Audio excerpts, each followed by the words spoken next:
Hola a todos, soy Mónica Jiménez, autora del blog mrchin.com. Aquí estamos de nuevo para compartir un ratito de arte y creatividad. Hoy está conmigo Isabel Garmon, pintora. Algo curioso de Isabel es que se ha formado con pintores en Madrid y en la Academia de Arte de Florencia, y es una apasionada del dibujo y de la pintura humana. Algo que le encanta es trabajar al natural.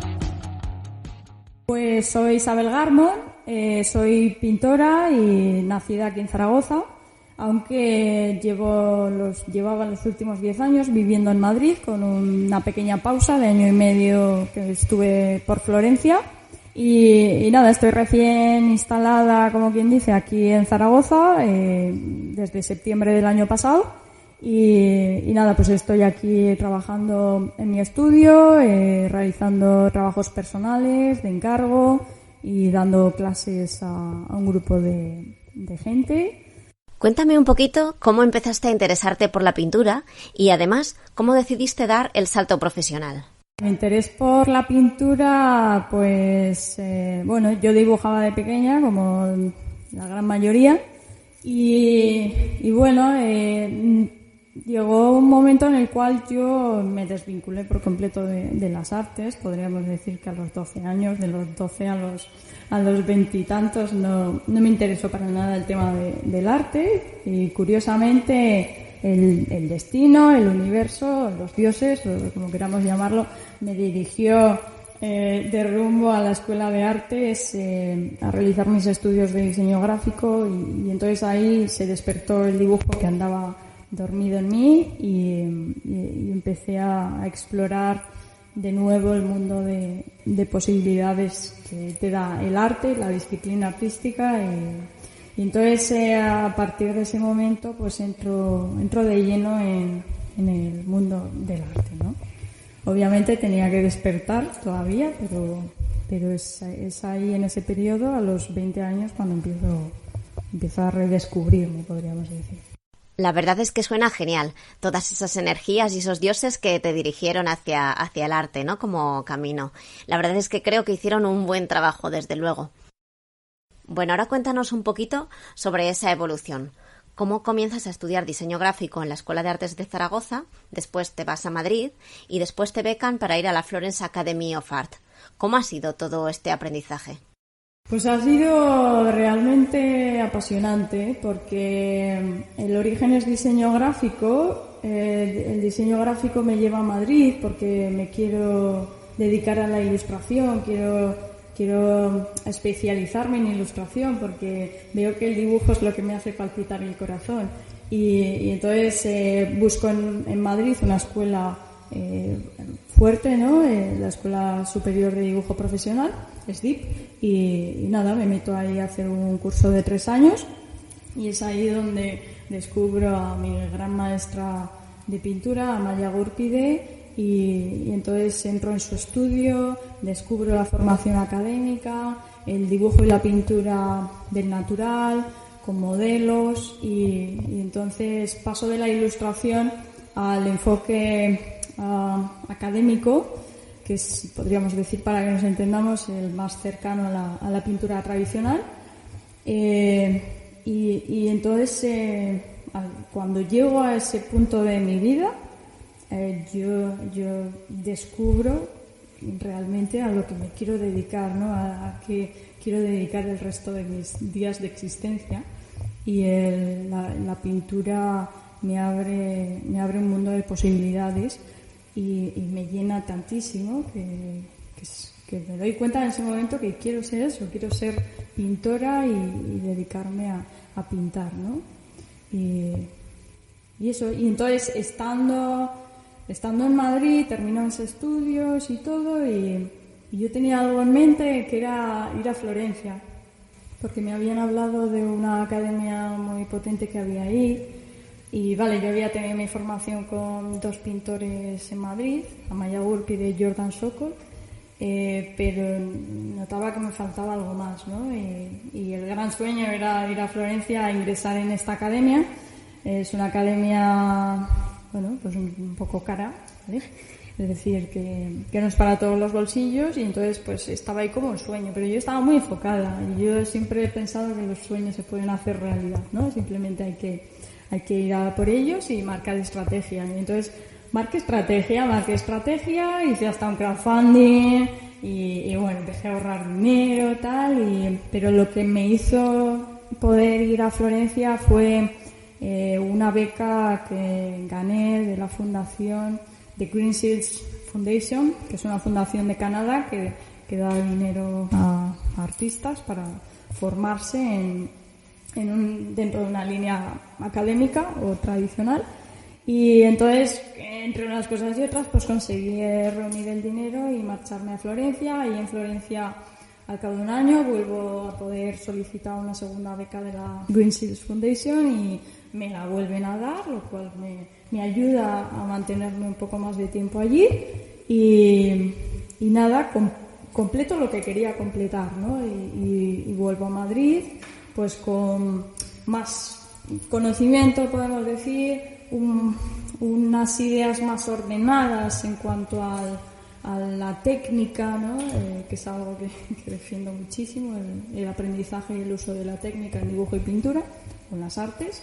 Y nada, vuelvo a Madrid y abro estudio, recibo alumnos, luego estoy también en la escuela de dibujo profesional, también dando clases, que ya daba antes de ir a Florencia, pero bueno, creo ahí un ambiente y yo muy contenta y nada, me da el siroco y me vengo para Zaragoza. Eso es lo que, después de un tiempo ahí en Madrid, pues digo, quiero ir a un sitio un poco más tranquilo, un sitio que me dé un poco más de inspiración. No sé si por mi vida quería algo más calmado, y entonces me volví para aquí. En concreto, te gusta mucho realizar retratos y trabajar la figura humana. ¿Qué es lo que más te atrae de todo esto? Pues, bueno, en principio, como somos personas, ¿no? O sea, somos seres humanos, pues a mí lo que me gusta es pintar nuestra especie, ¿no? Me gusta pintar cualquier cosa, pero pintar la naturaleza humana para mí siento una gran curiosidad, también por la cercanía de ser un ser humano, ¿no? Y entonces también a través de la pintura de figura humana, pues cada vez me acerco un poco más al entendimiento de nuestra especie, ¿no? Del ser humano. Entonces, digamos que, vale, pinto figura humana, pero al final considero que es como un vehículo para poder hablar de mis inquietudes, ¿no? Y hablar de aquello que me emociona y aquello por lo que siento devoción, intriga, amor, placer, lo que sea.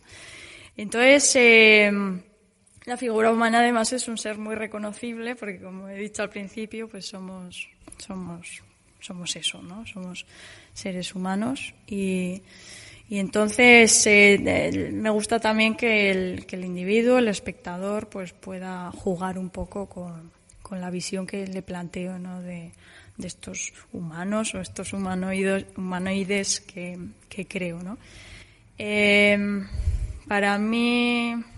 A mí me parece fascinante el mundo del color, el mundo de los sueños. Pienso mucho en la energía que desprenden los cuerpos, que rodea el ambiente, las partículas que componen esa energía y están flotando, ¿no? Entonces, quiero hablar de todo ello en mis pinturas y en mis dibujos también, ¿no? Y quiero ofrecer una impresión de este mundo de colores y formas que vivo y experimento y lo quiero compartir con el resto, ¿no? El color para mí es algo fundamental. Pienso que el mundo es de color, ¿no? Como dicen Lola y Manuel, unos cantadores de flamenco, ¿no? El mundo es de color. Me parece muy divertido que el mundo sea de color. Pienso siempre en aquello que me resulta más divertido y emocionante y entonces para ello escojo el color. La escala de grises también me resulta muy atractiva. De hecho, cuando dibujo, pues funciono en escala de grises y bueno, hay juego con el factor del contraste a través del blanco y el negro. Pero cuando nos metemos en pintura, el color es algo que me define mucho a mí. Considero que soy una persona muy positiva, que soy una persona que me encanta moverme, que me encanta estar activa y para mí el color me ofrece movimiento. Y el color también es una herramienta con la cual el individuo, el espectador, consigue conectar muy bien, ¿no?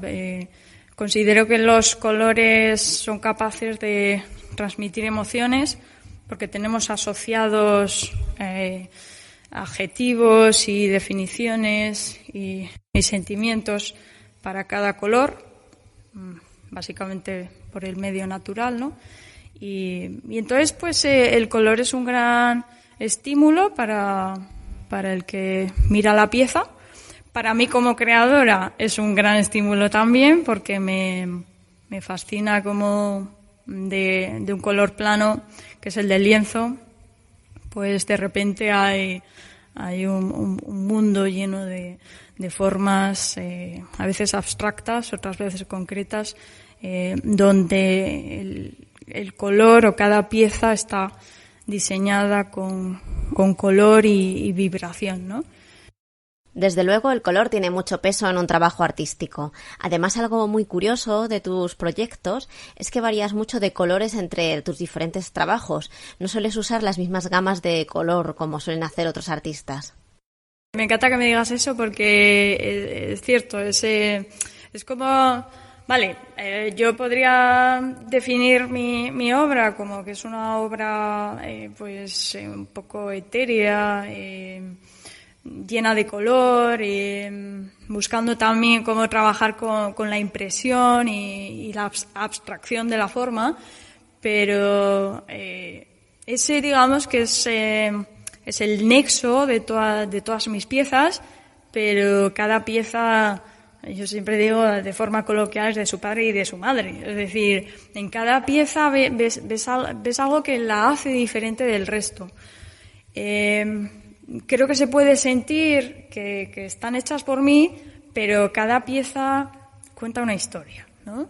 Y no porque esté concebida la obra para contar una historia concreta, sino porque cada obra está realizada en un momento distinto. Y bueno, pues no somos siempre la misma persona, sino que cada día somos una persona totalmente distinta, ¿no? Entonces, por cada pieza yo la abordo de una manera distinta y por cada pieza quiero ir en busca de algo diferente. Claro, además imagino que una vez metida en materia puede llegar a variar, ¿no? La idea original. Sí, cambias cosas. Hay veces que cuando inicias el proyecto se mantiene de forma muy constante hasta el final, pero hay muchísimas otras veces que no, porque yo siempre digo que la obra habla y tú estableces una conexión con la pieza y entonces hay un diálogo y la obra te va diciendo cosas. Y entonces nosotros tenemos que estar atentos para poder escucharla y, algo muy importante, comprenderla. Y entonces la obra te va diciendo cosas. Y entonces hay veces que por mucho que tú tuvieras una idea inicial y lo estuvieras llevando de esa manera, en ese camino, en esa dirección, la obra te está diciendo, cambia, no hagas eso, cambia. Ya, además a los artistas os suele pasar que entre que sois muy críticos con vuestro trabajo y decidir cuál es esa pincelada final, es algo que os resulta bastante complicado. No, y es muy clave lo que dices porque es realmente obsesivo. Somos muy obsesivos. Sí, yo creo que todos tenemos un carácter muy obsesivo que si fuéramos analizados por un psiquiatra o un psicólogo encontraría hay cosas un poco turbias y perturbadoras incluso, ¿no? Pero sí, efectivamente, ese momento de ¿cuándo termina? Pues podríamos hacer un discurso muy largo, ¿no? Pero yo tengo dos enfoques. La obra, lo que siempre digo además, la obra termina en el espectador. Y cada espectador tiene una experiencia distinta de la pieza, ¿no?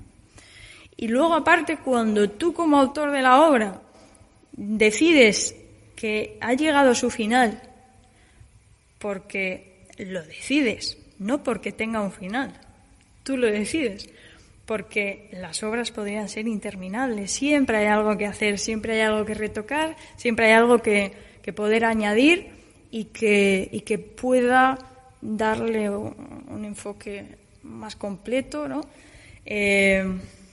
Entonces llega un momento que tú tienes que parar esa obsesión, ese círculo vicioso y decir, vale, este es el momento, ¿no?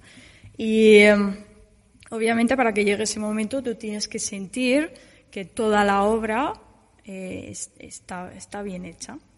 No hay nada que te rechine, ¿no? Obviamente hay cosas que podrían pulirse más, que podrían trabajarse un poco más, pero hay que decir, ya basta, ¿no? Y entonces que la sensación general de la obra es que la obra está completada y te gusta observarla, ¿no? Y no hay nada ahí que te pegue demasiado en el ojo. Porque vuelvo a repetir, siempre va a haber algo que te pegue en el ojo. Y eso, y entonces yo cada vez estoy más enfocada en que me moleste menos el que haya algo que no está terminado del todo. ¿Vale? Es decir, que yo consiga estar satisfecha antes para que los trabajos no se me alarguen en el tiempo y no pierdan ese carácter ligero, espontáneo que te da la obra que es ejecutada sin darle demasiado retoque, ¿no? La frescura, ¿no?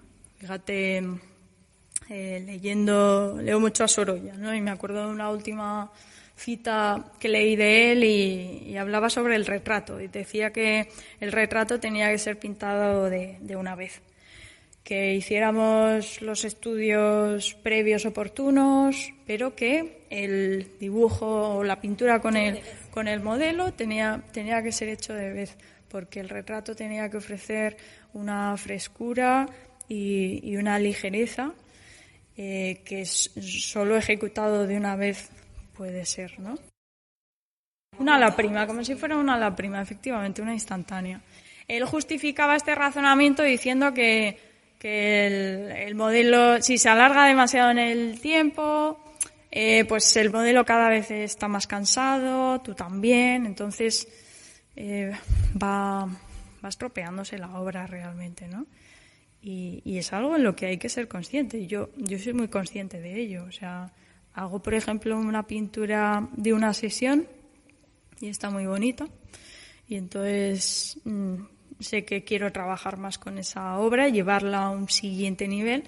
Y entonces quedo otro día con el modelo, viene el modelo, le metemos otra sesión y se ha transformado.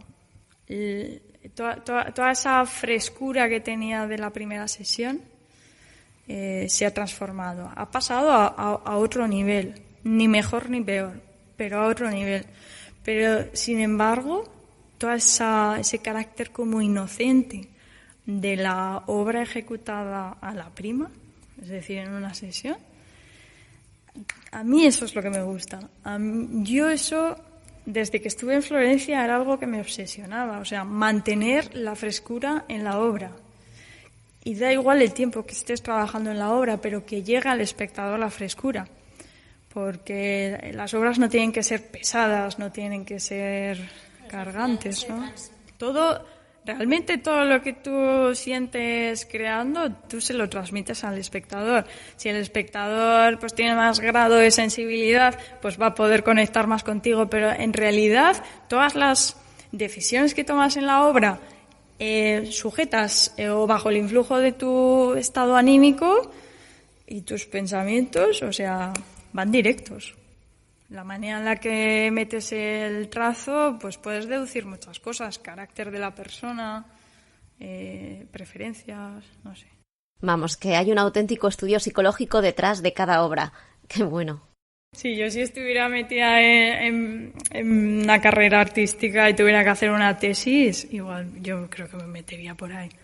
En no sé, el enfoque psicológico de las obras, ¿no? De cómo la obra es capaz de desnudar al autor, ¿no? Porque te desnudas completamente. ¿Y por qué no te gusta enseñar una obra que no está terminada? Porque es algo muy íntimo, ¿no? Es todo tu ser al desnudo, ¿no? Y que nadie, o sea, no todo el mundo puede ver o no quieres enseñar a todo el mundo, ¿no? Entonces, conforme vas cerrando la obra, pues se va cerrando también ese desnudo, ¿no? Pero al principio eres tú por completo. Hablemos un poco sobre referencias y cosas que te inspiran. Puede que quizás se note un toque clásico en tus obras, ¿puede ser? Pues bueno, yo siento un gran respeto y admiración por la gente del barroco.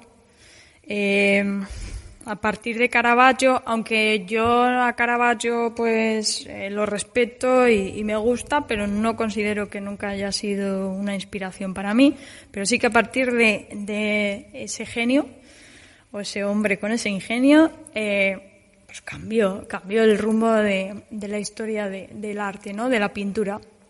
Y entonces a mí el momento de Velázquez, Rubens, Van Dyck, Rembrandt, podríamos decir que son las personas en las que más pienso de esa época, porque yo enlazo siempre Velázquez con Sorolla.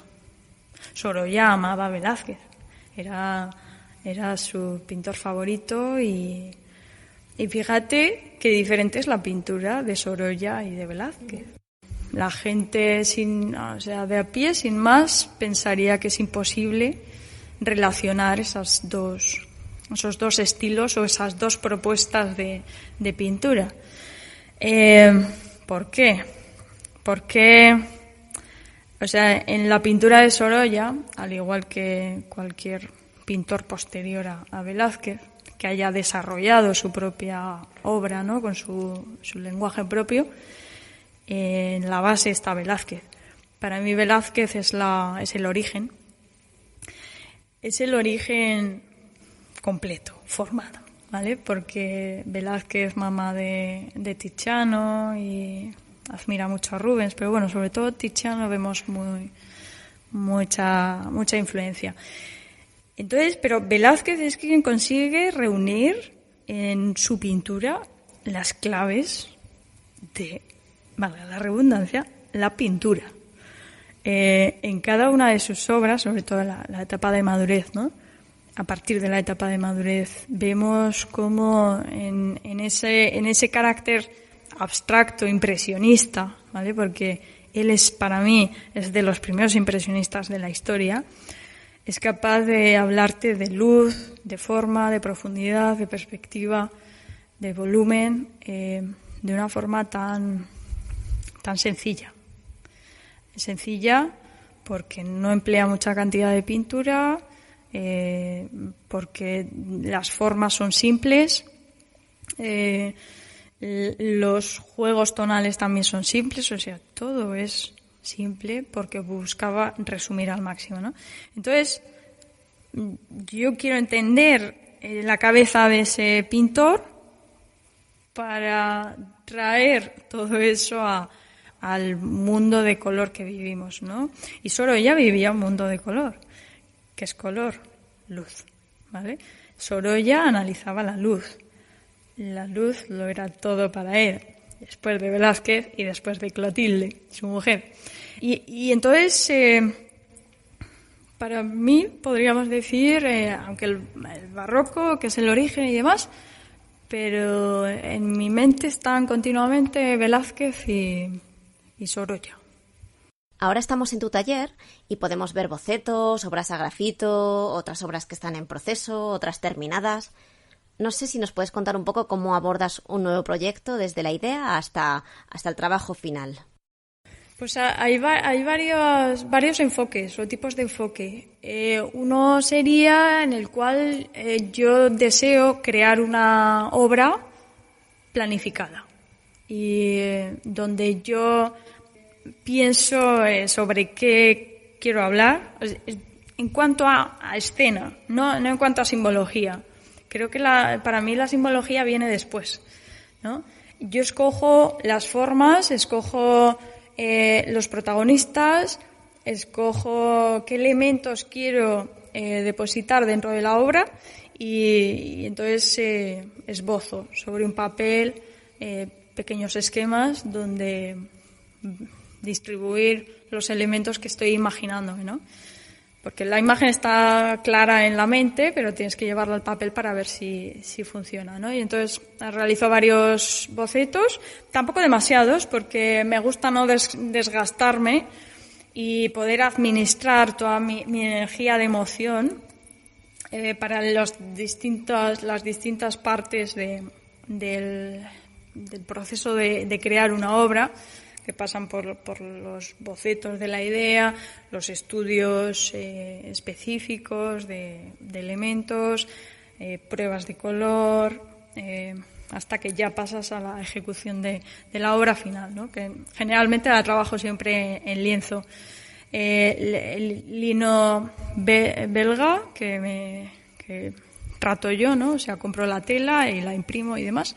Y entonces ese sería un enfoque. Cuando yo la obra la planifico, es decir, sé exactamente lo que quiero, entonces esbozo hasta llegar a la composición final, que la dibujo directamente sobre el lienzo y nada, pues empiezo a pintar, ¿no? Y luego está otras veces que simplemente, pues como amas pintar, ¿no? Pues lo que quieres es pintar, ¿no? Y entonces tienes una referencia, te viene el modelo, creas una escena y entonces a partir de esa escena tú pintas directamente sobre el lienzo, ¿no? Yo en la medida de lo posible siempre quiero y me gusta trabajar con modelos del natural. Hay otras veces que lo hago de referencia fotográfica, pero todo lo que pueda hacer del natural lo hago. Y entonces a veces, pues lo que digo, la segunda versión, ¿no? Vertiente es creas la escena con el modelo y pintas directamente sobre el lienzo sin estudios ni nada. Simplemente pues utilizando la emoción de pintar. Esos son los dos enfoques. En septiembre del año pasado participaste en Festival Asalto, que es uno de los festivales internacionales más reconocidos a nivel mural, e hiciste una intervención artística de mujeres en las paredes de una caseta. No sé, ¿qué tal dormiste esa noche? Porque claro, todos los ciudadanos podían pasar y verte trabajar en vivo, había como un plazo limitado. Cuando se avecina un proyecto de este estilo, ¿cómo se pasa la noche de antes? Pues fíjate, la noche anterior yo dormí muy bien. Lo que me dio un poco de canguele fue cuando me hicieron la propuesta, porque yo nunca había pintado sobre muro ni así gran formato, o sea, gran formato, ¿no? Pero estaba la idea en mi cabeza de, me encantaría pintar en esos formatos, ¿no? Me encantaría pintar en pared y tal. Y nada, de repente aparece la propuesta, ¿no? Y digo, ¡oh, qué guay! Entonces cuando me la lanzan, que además fue muy rápido porque quedaba como 2 semanas, ¿no? Para el asalto. Y digo, pero hombre, que muy pronto. Y dice, ya, Isa, lo sentimos, pero que nos ha pasado esto, tal. Y digo, no, venga, sí, adelante. Y entonces, claro, en ese momento me dije, vale, tengo que planear todo, tengo que planear qué voy a pintar, cómo y cómo voy a hacer todo eso, ¿no? Entonces, ese primer momento sí que fue como el del nervio, ¿no? Pero la noche anterior muy bien. Pero bueno, fue curioso también porque cuando yo había ideado un diseño y cuando voy a la caseta el día anterior, pues había unos elementos en la caseta que me entorpecían el diseño, ¿no? Y entonces no veía yo con claridad que lo que había creado fuera a funcionar con esas piezas de la caseta.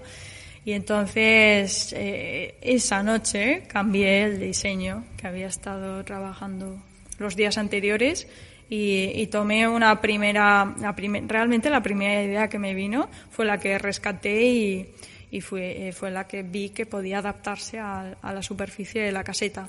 Y nada, por la noche me hice un boceto para tener más o menos la composición marcada y a la brava pintar. O sea, lo que te he explicado antes de los dos tratamientos o las dos vías para pintar que tengo, pues en ese proyecto del Asalto Festival se gestó la primera planificada, pero cambié en el último momento y me fui a por la improvisada, entre comillas, ¿no? Es decir, vale, organizo la idea, pero la trabajo directamente a la brava, ¿no? Podríamos decir. Pero vamos, fue muy guay, una experiencia chulísima por todos lados, pero sí, me metí buen palizón. ¿Dirías que las redes sociales te ayudan a dar a conocer tu trabajo y llegar a más gente? No, obviamente las redes sociales ayudan. Sí que me gustaría que fueran más potentes, por lo menos en mi caso, ¿no? Bueno, me encantaría que alguien me llevara esas cosas, ¿no? Porque quiero decir, las redes sociales tienes que estar muy volcado. Entonces yo estoy ahí y yo me promociono mi trabajo, pero bueno, quizás haría falta pues un plus, ¿no? Pero claro, pues te encargas también de otras cosas en tu vida, ¿no? Entonces ayudan. De hecho, yo bueno, pues los que me han venido de alumnos, pues me han venido a través de las redes sociales. Pero luego algo muy importante también es el boca a boca. O sea, eso lo tengo clarísimo. Y dejarte ver, ¿no? Pero uno que está viniendo aquí fue porque me conoció en el... ¿cómo se llama? Bueno, participé en un evento y entonces tenía ahí expuestas piezas y entonces él apareció por ahí y entonces le gustó lo que vio y entonces vino para aquí, ¿no? Entonces, a la pregunta, las redes sociales sí que ayudan, hay que estar muy enfocado también en las redes sociales, pero que luego también el boca a boca es algo una herramienta muy fuerte y dejarte ver, obviamente. Bueno, y no sé si nos puedes contar un poco sobre próximos proyectos o algún sueño futuro que tengas a la vista. Bueno, hay sueños futuros, pero que no se pueden contar. Están ahí gestándose, pero son muy emocionantes. Hay uno en concreto que estoy súper ilusionada y cuando llegue el momento podré revelar y bueno, estoy muy enfocada y trabajando en ello. Y luego, o sea, realmente dedico mi alma, mi vida, ¿no? A sacar proyectos personales que los voy moviendo, ¿no? A través de concursos y demás. Y entonces ese también es un objetivo fuerte, ¿no? El poder meter pie en concursos de pintura que ayudan bastante aparte de una aportación económica, luego también pues es una manera de efectivamente de divulgar, ¿no? Entonces es algo en lo que me enfoco mucho, en que mis piezas vayan para los concursos y salgan bien, ¿no? De hecho es una obra que estoy ya a puntito de terminar, que bueno, como empezó lo de la cuarentena y demás, me llevé el cuadro a casa, un cuadro bastante grande y bastante complicado de pintar en un espacio pequeño, ¿no? Porque necesitas espacio para verlo en distancia y tal, ¿no? Pero bueno, hubo que adaptarse y claro, la fecha de entrega pues estaba cercana. Al final pues decidieron cancelar la fecha, lo cual me dio un respiro y digo, vale, guay. Y ahora han vuelto a sacar fecha, ¿no? Que es de aquí del ayuntamiento, el premio de pintura de Isabel de Portugal. Y ese es mi gran objetivo ahora mismo, terminar esta pieza en una sesión o 2 sesiones que me quedan, dejarla secar y apuesto por esta pintura. Así que esperemos que les guste y salga algo positivo de allí. Muchas gracias, Isabel, por compartir este ratito con nosotros. Bueno, pues muchas gracias a ti, a vosotros, y nada, ha sido un placer. Y a mí me encanta hablar, me encanta contar cosas y bueno, pues ha estado muy entretenida la conversación. Recordad que podéis descubrir otros artistas vinculados a la ilustración, al arte o al cómic en mi blog. Y si te gustaría escuchar a algún artista o creador en este podcast, no dudes en escribirme para tenerlo en cuenta. Y si no quieres perderte siguientes episodios, suscríbete a la newsletter o dale a seguir al podcast en Spotify, iVoox o donde me estés escuchando. Nos vemos en las redes.